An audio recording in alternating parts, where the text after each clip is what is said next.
سلام كما يتصنحوا فتواتن كبراتن تقاتل تدبي تي في نساعات زدالنا لكم حصرتن وانا زيناتات حزنا لكم قريبنا لنا كتكتاتلنا عدمنايو بكندي ارسنه تلصاتهم كنفلم ኤርትራን ኢትዮጵያን ኣብ ድርኩ ተሓድሽ ኩናት ኣለዋ ክብል ዓለም ለኻው ትካል አጠንቅቆም ኤርትራ ኢትዮጵያ ኣብ ደገ ባሕር ንምርካብ ትገብሮን ዘላ ጎስጓስ ደጊማ ነቂፋም ኣብ ናይጄሪያ ሞይቶም ዝተረኸቡ ብውሕዱ 33 ዓደንቲ ብመርዛም ጋዝ ካርቦን ሞኖኦክሳይድ ተቀቲሎም ክኾኑ ከም ዝኽእሉ መሰኻኽሪ ዓይኒ ገሊጾም ፌስቡክ ተጠቀምት ወልፊ በመትሐዝና ቤት ፍርዲ ቀሪቦም ሎማ ሐሙስ ካብ ከተማ አክሱም ናብ ከተማ ዓዲግራት ቀጽሉ ኣብ ዝተኻየደ ሳልሳይ መድረኽ ዙር ትግራይ ገብረ መድህን ገብረ እግዚአብሔር ካብ ጋንታ ትራንስ ኢትዮጵያ ተዓዊትሉ ናብ ዝርዝሩ ሰጊርና ለና ምሳለታው ዜናታት ቢኒያም ሐድሽ ሰናይ ምክትታል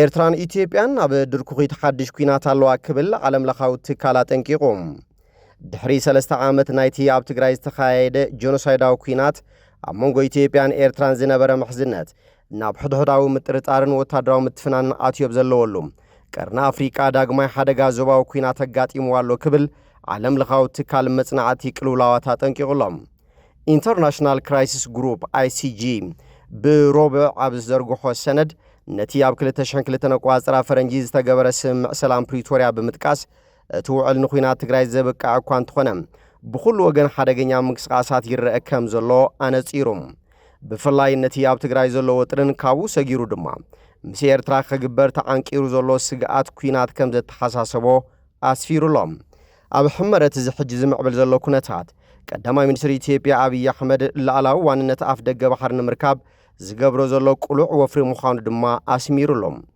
አብይ እታ ብመሬት ዝተኸበበት ሃገሩ እስርቲ ጂኦግራፍ ኮይና ኣይክትነብርንያ ብምባል እንተስ በሰላም እንተስ በኃይሊ ዋንነት ኣፍ ደገ ባሕሪ ዘይተርፍ ጉዳይ ምዃኑ ብተደጋጋሚ ተሓኒዮም እዚ በሓያሎ ሰበስልጣን ተሃገርውን ብዝተፈላለየ ቀራርባ ግን በሓደ ዓይነት ትሕዝቶ ዝቐጸለ ትረኻታት ብወገን ኣስመራ ንወደብ ዓሰብ ንምሓዝ ዝመጽእ ዘሎ ወራር ዘመልክት ይዝብል ስግኣት ተበጊስዮም ብመሰረት ጸብጻብ ክራይሲስ ግሩፕ ጂኦፖለቲካዊ መልክዕቲ ዞባ ካብ ዝሓለፈ ኩናት ጀሚሩ ኣመና ተቐይሮም ኣብ ግዜ ኩናት ትግራይ ዝነበረ ጥምረት ቀዳማይ ሚኒስትር አብይን ፕሬዝዳንት ኢሳያስ አፈወርቅን ጽኑዕ ዝነበረ ኮይኖም ሕጂ ግን ኢትዮጵያን ኤርትራን ንዓለወኛታት ወይ ከዓ ተቃወምቲ ፋኖ ምሓራን ሓይልታት ትግራይን ትድግፍን ኣብ ሩሲኡ ድማ ዶብታ ሃገር ጥሒሳ ኣትያላ ብምባልን ተኸስሳላ ፕሬዝዳንት አሜሪካ ዶናልድ ትራምፕ ብ22 ጥሪ 2026 ቋጽራ ፈረንጂ ዓለማዊ ግጭታት ንምፍታሕ ዝዓለመ ተበግሶ ቦርድ ሰላም ትራምፕ ኣብ ዝእውጀሉ ዝነበረ እዋን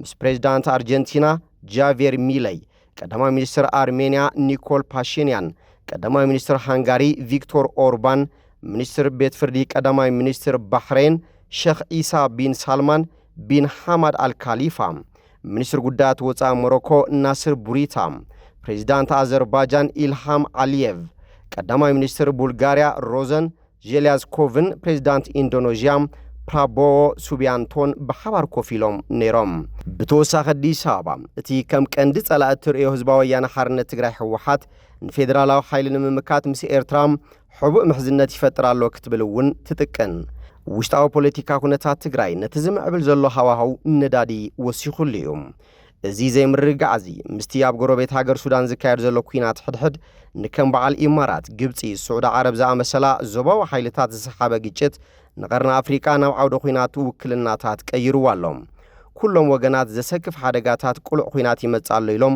ከም ዝኣምኑ ድማ ክኢላታት ይትንትኑም ነዚ ኣብ ግምት ዘእቱ ዞባዊ ትንተንቲ ድማ ህጹጽ ዲፕሎማሲያዊ ጻዕርታት ክግበር ብምጽዋዕ ሕብረት ኣፍሪቃን ማሕበረሰብ ዓለምን ነቲ ናባዕናዊ ኩናት ዞባዊ ሃገራት ክልሕም ዝኽእል ምትልላኽ ንምውጋድ ክተግሁ ኣተሓሳሲቦም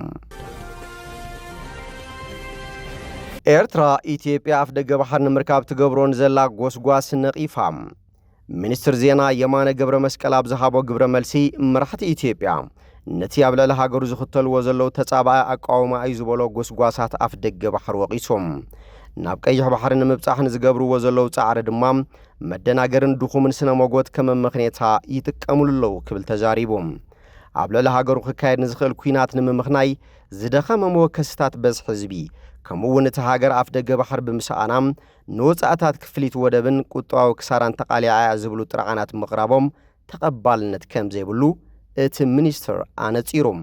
ቀዳማይ ሚኒስትር ኢትዮጵያ ኣብይ ኣሕመድ ብተደጋጋሚ ሃገሩ ኣፍ ደገ ባሕሪ ከም ዘድልያን ናይ ዋንነት መሰል ከም ዘለዋን ክምጉት እዩ ዝስማዕ። ንሱ ኣብቲ ኣብ ቀረባ እዋን ዝተዛዘመ ዋዕላ ሕብረት ኣፍሪቃን ብ17 ለካቲት ኣብ ኣዲስ ኣበባ ምብጻሕ ምዝገበረ ፕሬዚዳንት ቱርኪ ረሲብ ጠይብ ኤርዶሃን ብምዃን ኣብ ዝሃባ ሓበራዊ መግለጽን ነቲ ጉዳይ ደጊሙ ኣልዒልዎም። ኣብ መንጎ ዘንጎራዊ ተሓድሽ ኩናት ከይለዓል ዝብል ልዑል ስክፍታታት ከም ዘሎ ድማ ዝፍለጥ ሓቂ እዩ። ይኹን እምበር ሃገሩ ነዚ ውፅኢት ከም ዘይትደሊ ብተደጋጋሚ ክዛረብ ጸኒሖም። ኣብ ናይጄርያ ሞይቶም ዝተረኸቡ ብውሕዱ 33 ዓደንቲ ብመርዛም ጋዝ ካርቦን ሞኖክሳይድ ተቐቲሎም ክኾኑ ከም ዝኽእሉ መሰኻኽር ዓይኒ ንቢቢሲ ገሊጾም። እቲ ዝሕዝን ፍጻመ ኣብ ከባቢ ከተማ ዋዝ ኣብ ዝርከብ ናይ ዓደና ቦታ እዩ ኣብ እዋን ወጋሕታ ኣጋጢሞም። ከምቲ ዝበሃል ዘሎ እንተኾይኑ እቲ መርዛም ጋዝ ኣብቲ መናፈሲ ዘይብሉ ኣብ ትሕቲ መሬት ዝርከብ ጎዳጉዲ ተዋህሊሉ እዩ ነቲ ጉድኣት ከውርድ ክኢሎም። እቶም ሙሉእ ለይቲ ክሰርሑ ዝሓደሩ ሰራሕተኛታት ክፍደሱ ምስ ቀረቢኦም ሃንደበት ክወድቁ ጀሚሮም። በቶም ክትክእዎም ዝኣተዉ መሳርሕቶም ሞይቶም ከም ዝተረኸቡ ድማ ተፈሊጡሎም። ሓደ ካብቶም ዝረኸብዎም ዝኾነ ሳፊያኑ ሃሩና ንቢቢሲ ኣብ ዝሃቦ ቃል ኣስታት 20 ካልኦት በቲ ኩነታት ተጠቂዖም ናብ ሆስፒታላት ከም ዝተወሰዱ ጠቒሶም። ዝለሓኾ ጋዝ ካርቦን ሞኖክሳይድ እዩ ቀቲልዎም ዝበለ ሃሩና ቁፅሪ ምዉታት 37 ምዃኑ ኣብርሂዎም። ፌስቡክ ተጠቀምቲ ወልፊ ብምትሓዝ ናብ ቤት ፍርዲ ቀሪቡ። ሓላፊ ዋና መተግበርታት ኢንስታግራም ሜታ ማርክ ዙከርበርግ ብሮባ 18 ለካቲት 2026 ቋጽራ ፈረንጂ ትካሉን መንእስያት ተጠቀምቲ ዕላማ ገይሩ ብዝብል ንዘቐረበሉ ክስ ንምክልኻል ኣብ ቤት ፍርዲ ቀሪቡሎም። ንሱ ጠበቓታት ነቲ ርክባት ጌጋ ባህርያት ይህብዎ ኣለዉ ክብል ተማጒቱ። ኣብ ሎስ አንጀለስ ተኻየደ ፍሉይ መስርሕ ፍርዲ ከም ኢንስታግራም ዝኣመሰሉ ማሕበራዊ መራኸብታት ንህፃናት ወልፊ ዘትሕዙ ድዮም ኣይኮንን ዝብል ክትዕ ሰሚዖም። ዙከርበርግ ኣብ ቅድሚ መጋባእያ ዳያኑ ንፈለማ እዋን ዘቐረበ ኮይኑ ንዓመታት ኣብ ልዕሊ ዋና ዋትስኣፕን ፌስቡክን እውን ዝኾነ ሜታ ክሲ ክቐርብ ጸኒሖም። ኣብዚ ክሲ ኣካል ዩቲዩብ ዝኾነ ጎግል፣ ቲክቶክን ስናፕቻትን እውን ተጠቒሶም ኣለዉ። ሜታ ብተደጋጋሚ እቲ ኩባንያ ንመንእስያት ተጠቀምቲ ንምክልኻልን ትሕቲ 13 ዓመት ዘዕድሚኦም ቆልዑ ተቓላዕቲ ካብ ዝገብርዎም ትሕዝቶታት ንምክልኻልን ስጉምቲ ከም ዝወሰደ ይገልጽ። ጠበቓ ናይታ ኣብቲ ጉዳይ መሪሕ ከሳሲት ዝነበረት ማርክ ላኒየር ብቐዳሞት ፊደላታ KGM ትፍለጥ ማርክ ላኒየር ግን ብተደጋጋሚ ውሽጣዊ ኢሜይላት መልእኽትታትን መጽናዕትታትን ኣብቲ መጋባእያ ኣቕሪቡ። እዚኦም ዙከርበርግን ካልኦት ሰራሕተኛታት ሜታን ብዛዕባ ኣጠቓቕማ ኢንስታግራምን ፌስቡክን መንእስያትን ንኣሽቱ ቆልዑን ክዛተዩ ዘርኢ እዮም። ኣብ 2019 ናብ ዙከርበርግን 3 ላዕለዎት ኣካየድቲ ሜታን ዝተለኣኸ ሓደ ኢሜይል ብዛዕባ እቲ ዘይተገብረ ናይ ዕድመ ገደብ እቲ ኩባንያ ይጠቅስ። እዚ ድማ ዝከኣለና ኩሉ ንገብር ኣለና ብምባል ኣጸጋሚ ይገብሮ ይብል ካብ ምክትል ቀዳማይ ሚኒስትር ዓባይ ብሪጣንያ ነበርን ንሓያሎ ዓመታት ሓላፊ ዓለማዊ ጉዳያት ሜታ ኮይኑ ዝሰርሐን ኒክ ክለግ ዝተላእኸ ኢሜይል። ላኔር ንዙከርበርግ ብዛዕባ 2019 ቋጽራ ፈረንጂ ሓደ ኩባንያ ብስም ኢንስታግራም ዝተገብረ መጽናዕታዊ ጸብጻብ ዝምልከት ሓቲትዋ። እዚ ጸብጻብ እዚ ነቲ መተግበር ዝጥቀሙ መንእስያት ዝፈጥረሎም ስምዒት ብዘየገድስ ካብኡ ክላቐቑ ከም ዘይኽእሉ ብምግላጽ መንእስያት ተጠቀምቲ ብዛዕባ ኣጠቓቕማ ኢንስታግራም ወልፊ ከም ዘለዎም ዘርኢ ዝንባለ ከም ዘርእዩ ይገልጽ። ጽቡቕ ክስምዖም ክገብር ይኽእል እዩ፣ ሕማቕ ክስምዖም ይኽእል እዩ፣ ኣብኡ ዝወሓደ ግዜ ክሕልፉ ይብህጉ ይብል እቲ ጸብጻብ። ዙከርበርግ ግን እቲ መጽናዕቲ ኣብ ውሽጢ ሜታ ከም ዘይተኻየደ ኣመልኪቱ። ጠበቓ ሜታ ፖል ሸሚት ኣብ ተማሳሊ ጸብጻብ ንዙከርበርግ ሕቶ ምስ ኣቕረበሉ ኣብቲ መጽናዕቲ እወንታዊ መዳያት ኣጠቓቕማ ኢንስታግራም እውን ከም ዝጠቐሰ ገሊጹ። ሽሚት ነቲ ጸብጻብ ከም ኣካል ናይቲ ሜታ ተጠቀምቲ ነቶም መድረኻት ማሕበራዊ መራኸቢ ብኸመይ ከም ዝጥቀመሎምን ብቐጻሊ ንምምሕያሽን ዝገብሮ ዘሎ ቀጻሊ ጻዕሪ ክብል ገሊጽዎም። ካልእ ካብ 2018 ቋጽራ ፈረንጂ ዝወፀ መግለጺ እቲ ኩባንያ ከምዚኦም ዝኣመሰሉ ተጠቀምቲ ከም ዘየፍቅደሎም እኳ እንተገለጸ ካብ 8 ክሳብ 12 ዓመት ዕድሚኦም ቆልዑ ብዕውት መገዲ ክሕዝ ምኽኣሉ ክዘራረብ ከሎ ዘርኢ እዩ። ዙከርበርግ ትሕቲ 13 ዓመት ዘዕድሚኦም ተጠቀምቲ ንምልላይ ዝቐልጠፈ ምዕባለ ዘይምምፁ ኩሉ ግዜ ከም ዘጠዓሰ እኳ እንተገለጸ እቲ ኩባንያ ግን ምስ ግዜ ኣብ ቁሉዕ ቦታ ከም ዝበጽሐ ይኣምን። ንሱ ተጠቀምቲ መንእስያት ትሕቲ 1% ካብ ኣታውታት መዋዕውዒ ናይቲ ኩባንያ ከም ዝውክሉ ኣመልኪቱ ላኔር ድማ ጸብጻብ ካብ ዓውዲ ወጻኢ ወሲድዎ ክብል ከሲስዎም። ንሱ ሓደ ካብ ዘተኣታትዎም ለውጥታት ክገልጽ እንከሎም ንመሰንጀር ኪድስ ጠቒሶም። እዚ ብዙሕ ተፈታዊ ኣይኮነን ግን ድማ ምስ ናይ ገዛ ርእሰይ ደቀይ ይጥቀመሉ ኢሎም። ዙከርበርግን በዓልቲ ቤቱ ፕሪሲላ ቻንን 3 ቆልዑ ኣለዎም። ሎሪ ስኮት ጓላ ቆልዓ 8 ዓመት ኮይና እያ ኢንስታግራም ክትጥቀም ጀሚራ እንተኾነ ኣብ መበል 18 ዓመታ ዓርሳ ጥፊኣ። ቆልዓት 9 ዓመት ኮይና ኢንስታግራም ምጥቃም ዝጀመረት KGMን ካልኦት ብዙሓት ስድራ ቤታትን ኣብቲ መጋባእያ ተረኺቦም እዮም። ኣብ ደገቲ ቤት ፍርዲ ዝነበረት ሎሪ እዞም መተግበርታት ክቕየሩ ይኽእሉ እዮም፣ ቆልዑ ንነብሶም ከይቐትሉ ነቲ ኣልጎሪዝም ምቕያር ግዜ ኣይመወሰደን፣ ከምኡ ምግባር ከቢድ ድዩ ዙከርበርግ ኢላቶም። እቲ መስርሕ ፍርዲ ንሓያሎ ሰሙናት ክቕጽል ድማ ትጽቢት ይግበር። ሓላፊ ዩቲብ ኒል ሞሃን እውን ክቐርብ ትጽቢት ተገይሩሉ እኳ እንተነበረ ምስክርነት ንክህብ ከም ዘይተጸውዐ ቢቢሲ ክርዳእ ክኢሉ። ኣብ ዝሓለፈ ሰሙን ሓላፊ ኢንስታግራም ኣዳም ሞስሪ ኣብ መዓልቲ ን16 ሰዓታት ኢንስታግራም ምጥቃም ወልፊ ከም ዘየርኢ ተማዊቱ። ዙከርበርግ ብወገኑ ኣብ ናይ ገዛእ ርእሱ ምስክርነት ሰባት ዝያዳ ክጥቀሙሉ ይፍትኑ እዮም ኢሉ። ላኔር ንዝኾነ ነገር ዝተወለፉ ሰባት ኣጠቓቕምኦም ክውስኹ ከም ዝኽእሉ ኣመልኪቱ። ዙከርበርግ ግን ብዛዕባ እንታይ ከም ዝብል ኣይፈልጥን እየ፣ ሓቂ ክኸውን ይኽእል እዩ ዝብል ግምት ኣለኒ፣ ግን ነዚ ምልከት ድዩ ኣይምልከትን ኣይፈልጥን ኢሉ። ሜታ እቲ መስርሕ ፍርዲ ቅድሚ ምውድኡ መሰረታዊ ለውጥታት ክገብር ሕቶ ይቐርብ እዩ ዘሎ። 29 ዓቀብቲ ሕጊ ግዝኣት ካሊፎርንያ እቶም መድረኻት ብቕልጡፍ ብርኪ ዝበሉ ለውጥታት ክገብሩ ጸቕጢ ይገብሩ ኣለዉ። እዚ ድማ ሜታ ንኹሎም ናይ ትሕቲ 13 ዓመት ዘዕድሚኦም ተጠቀምቲ ምዃኖም ዝፍለጡ ኣካውንታት ክዓጹ ምግዳድ ዝሓወሰ እዩ። ሓያሎ ሃገራት ኣጠቓቕማ ማሕበራዊ መራኸብታት መንእስያት ንምድራት ይንቀሳቐሳ እየን ዘለዋ። ኣውስትራልያ መወዳእታ ዝሓለፈ ዓመት ንትሕቲ 16 ዓመት ዘዕድሚኦም ቆልዑ ማሕበራዊ መራኸብታት ኣጊዳ እያ። ዓባይ ብሪጣንያ፣ ዴንማርክ፣ ፈረንሳይን ስፔንን ተመሳሳሊ ስጉምትታት ከተኣታትዋ ይሓስባ ኣለዋ።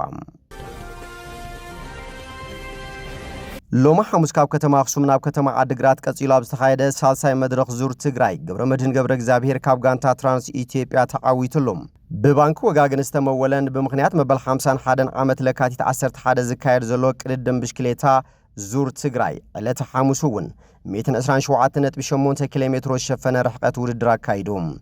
መበገሲኡ ኣብታ መበቆል ስልጣነን ባህልን መንነትን ታሪኽን ዝኾነት ከተማ ኣኽሱም ዝተጀመረ ናይ ዕለተ ሐሙስ ውዕሎም ተቀዳደምቲ ናብ መዛዘም መስመር ከተማ ዓዲግራት ንምብጻሕ ብኣብዝሓ ዓቐብን ቁልቁለትን ዝበዝሖም ንከተማታት ዓድዋ እንትጮን ብዘትን ሓዊሱ ኣብ መንጎ ዝርከባ ካልኦት ዕሸል ከተማታት ብምርጋጽዮም ውድድር ሳልሳይ መድረኽ ኣካይዶም።